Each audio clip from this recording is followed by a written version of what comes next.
Hey there you guys, welcome back. Today I wanted to give you a little bit of an update on the Dracula orchid and the Masdevallia orchid. So far, so good. We're doing a good job here. As you know, I have, or maybe you don't know, I have a small personal humidifier that has a bottle that attaches to the humidifier. So I can choose to have a 2-liter bottle rather than a small little reservoir. So I have a 2-liter bottle of water that lasts for about 3 days, coming on every 15 minutes or half hour through the day, and it stays on for about 15 minutes. So it's on and off all day long. And I have a fan in the room, so it's keeping the airflow going. So anyway, these plants seem to be doing okay for now. And I posted on Instagram, I believe it was Instagram, the picture of the root. No, I think it might have been just on Facebook. The question was, is it a root or a flower spike? And I was talking to Brad from Brad's greenhouse, and since I got this from him, he told me that it was a spike. I don't know whether you're able to see it there, but the colors are segmented.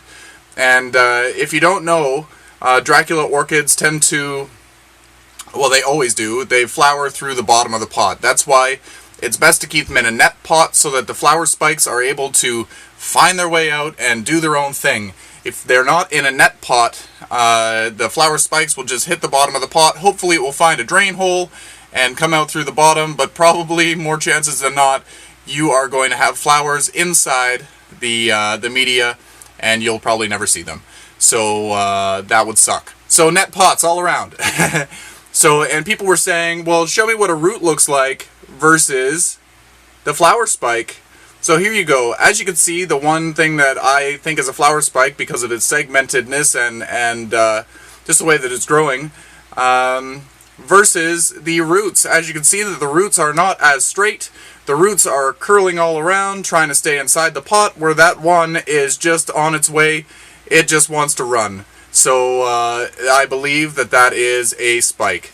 So anyway, hopefully we could get this to continue to grow and maybe bloom. It's really going to be a shot in the dark because it is inside and the humidity levels might not be optimal. Temperatures might not be optimal. So fingers crossed that we eventually get a bloom. And I will keep you posted on that.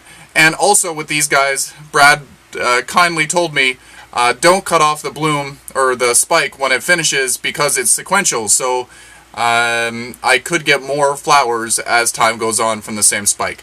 So anyway, thank you for that advice, Brad. Very helpful. And now on to the Masdevallia. Very similar growing techniques for this. It likes to be constantly moist, not soaking wet, but constantly moist, and also high humidity. And Brad, also, I watch your videos, and I saw the one that you posted today, which probably won't be today anymore. But anyway, you posted a video on Masdevallias and how to care for them. Always entertaining. I wish that I had a greenhouse environment where I could have the humidity just go crazy. But mold in the house really isn't a good thing. So I could get a grow tent, and that would be good. Then I could scrub it down from time to time. But anyway, I don't have that yet. So anyway, in a home environment, Masdevallias like it cooler, and well, even in a natural environment. Cooler nights, cooler days, lots of sun, lots of moisture. Not necessarily as much as a Dracula for moisture, but they like to be constantly damp. So anyway, I have not had any luck with getting these to reflower. As you know, in the past, I've had a problem with Masdevallias. They grow beautifully for me for about a year, and then all of a sudden they hit a downward spiral, and then they're out of the control. I can't keep them alive. So this one is growing beautifully. I've got lots of new growth in there. You're probably not able to see it. This particular one is called Masdevallia Sunny Angel Sunshine. So I'm really excited to see that this one's still alive and kicking. But the one that Ilona gave me, sorry Ilona, it didn't survive. I actually just tossed it in the compost today.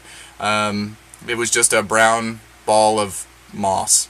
So yeah, can't win them all. Anyway, you told me that chances are it wouldn't survive, but that's all good. I tried it, and I was unsuccessful. Better luck next time, I suppose. So anyway, I just wanted to give you the little update on these, and let me know what you think of this spike, and show me if you're growing Dracula orchids or Masdevallia orchids. Do you have any secrets? How do you do it? I don't have mine in a terrarium environment. Maybe I could try that instead of a greenhouse. I can put it in a big aquarium and have the humidity go crazy and just like sponge off the glass from time to time. I don't know. The options are endless.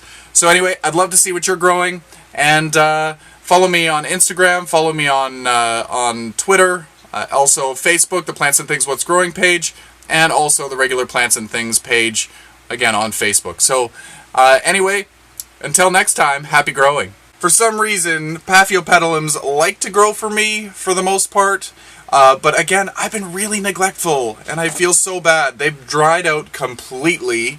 They have scale infestations. With the scale, I tend